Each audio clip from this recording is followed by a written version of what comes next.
Muy buenos días. El tema que vamos a hablar el día de hoy es absceso cerebral.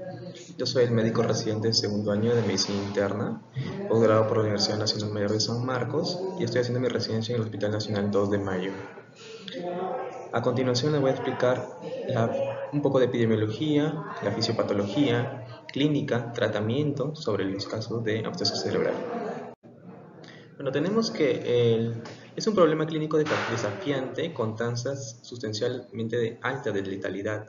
La incidencia varía de 0,4 a 0,9 casos por 100.000 habitantes y el riesgo de mortalidad cuando ya se diagnostica el absceso cerebral es alto. Se informa que es aproximadamente entre el 10 al 20% de todos los pacientes.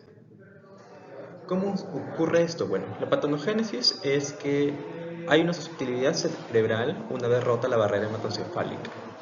Tenemos diferentes etapas. Tenemos la etapa de cerebritis temprana, cerebritis tardía y de encapsulación. En la etapa de cerebritis temprana hay una respuesta inflamatoria perivascular, ocasionando una necrosis temprana, edema y acumulación de neutrófilos. Mientras que en la cerebritis tardía hay infiltración ya por macrófagos y linfocitos que generalmente se da avanzados los días ya de la enfermedad. Y finalmente tenemos la etapa de encapsulación, donde vamos a tener una cápsula rica en vasos sanguíneos, fibrótica, y que se va a definir adecuadamente y va a estar menos robusta, sobre todo cuando está en la superficie ventricular. Ahora, ¿cuáles son los diferentes mecanismos en el cual se puede infectar ya sea el tejido cerebral? Bueno, va a depender de condiciones predisponentes. Una va a ser una inmunodepresión grave, en la cual se puede ver vista en pacientes con infección por VIH, pero ojo, no es lo más común, sino también en pacientes con terapia inmunosupresora, pacientes que hayan sido sometidos a trasplante de órganos sólidos o de células madre, y posteriormente ya las iatrogénicas secundarias a procedimientos neuroquirúrgicos. Dentro de las manifestaciones clínicas tenemos que los diferentes signos y síntomas van a depender del número y de la ubicación de los abscesos. Suelen presentarse durante una semana o antes de que se haga el diagnóstico. La cefalea es la manifestación más frecuente, alrededor del 70% de las veces. Va a haber clínica neurológica, déficit motor, o incluso puede haber fiebre, pero puede incluso estar ausente en la mitad de todos los casos. Tenemos la triada clásica de cefalea, náuseas, vómitos, déficit neurológico y fiebre, ¿no? Que es menor del 25%. También se agregan las náuseas, mayor en aproximadamente un 50% de los casos, edema de papila o incluso convulsiones en un cuarto del total de los pacientes.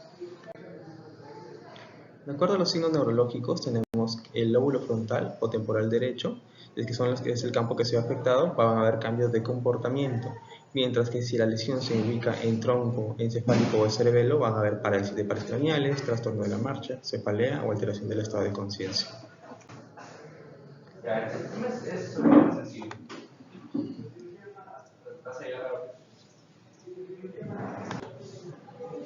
Muy bien, en cuanto a los diagnósticos diferenciales, tenemos tumores cerebrales, accidentes cerebrovasculares, meningitis bacterianas, abscesos epidurales, empiema subdural e incluso linfomas primarios, en contexto claro de pacientes que se encuentran inmunodeprimidos por VIH.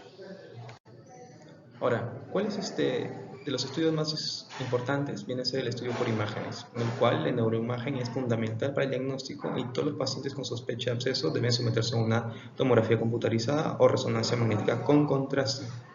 La resonancia combinada con imágenes ponderadas en difusión y con coeficiente de difusión aparente son una herramienta valiosísima para el diagnóstico. Tiene una sensibilidad hasta el 96%. Los hemocultivos y el líquido cefalorraquídeo tienen una sensibilidad del 25%. Además, permite determinar los diferentes estadios, ¿no? Los diferentes estadios, como por ejemplo la cerebritis temprana, que viene a ser un área, sin imagen, un área mal definida de hipointensidad en las imágenes ponderadas en T1, con hiperintensidad asociada en imágenes ponderadas en T2. Se visualiza mal en la tomografía contrastada, pero a medida que comienza a organizarse se vuelve más evidente. Como podemos ver acá justo la imagen, en la imagen de una tomografía y la imagen de una resonancia magnética. En la imagen de la tomografía podemos ver un área hipodensa con un halo hiperdenso y posteriormente un área muy mal definida que vendría a ser el edema vasogénico.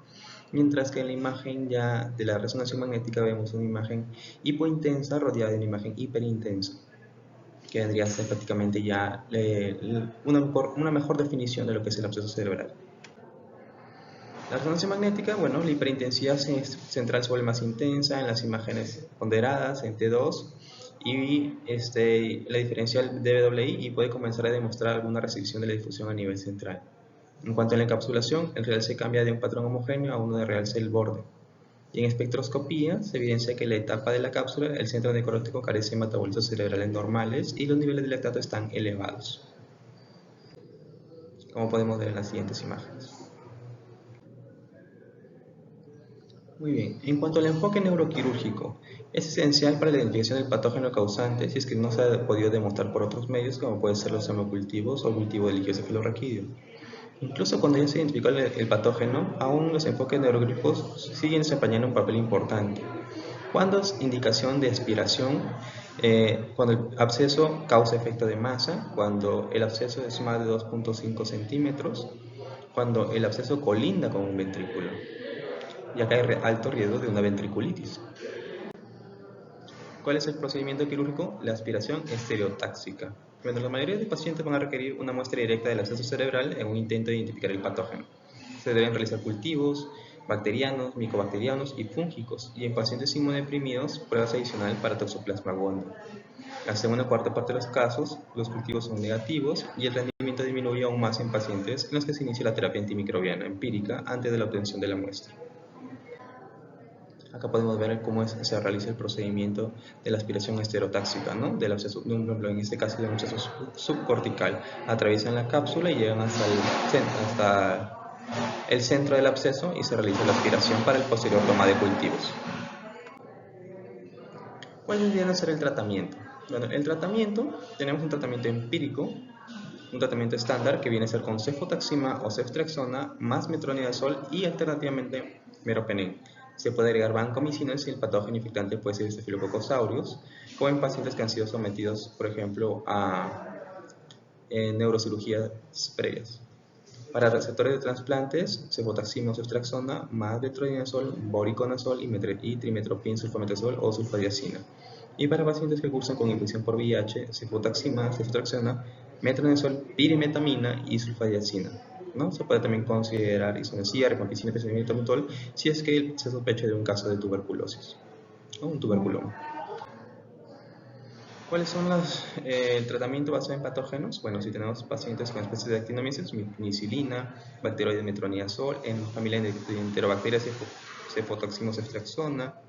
Si son especies de fusobacteria metronidazol, Haemophilus cefotaxima. Prácticamente las penicilinas y las cefaloporinas de tercera generación están a la cabeza, pero también hay que tener una amplia cobertura para genes anaerobios y sobre todo pacientes que pueden tener una infección por Staphylococcus aureus sensible o resistencia a la meticilina, ¿no? Y finalmente, el pronóstico de estos pacientes, bueno, los resultados del absceso hospitalario del absceso cerebral han mejorado en las últimas décadas, probablemente se atribuyen a una mejor atención médica general. Y un estudio poblacional 2020 en Dinamarca encontró que la tasa bruta de mortalidad de 30 días se redujo casi 3 veces desde la década del 80 hasta el 2010, de un 18% a un 7%. Si las secuelas neurológicas siguen siendo que incluyen a los déficits neurológicos y epilepsias hasta un 40% de los individuos. Bueno, eso sería todo con la exposición. Muchas gracias.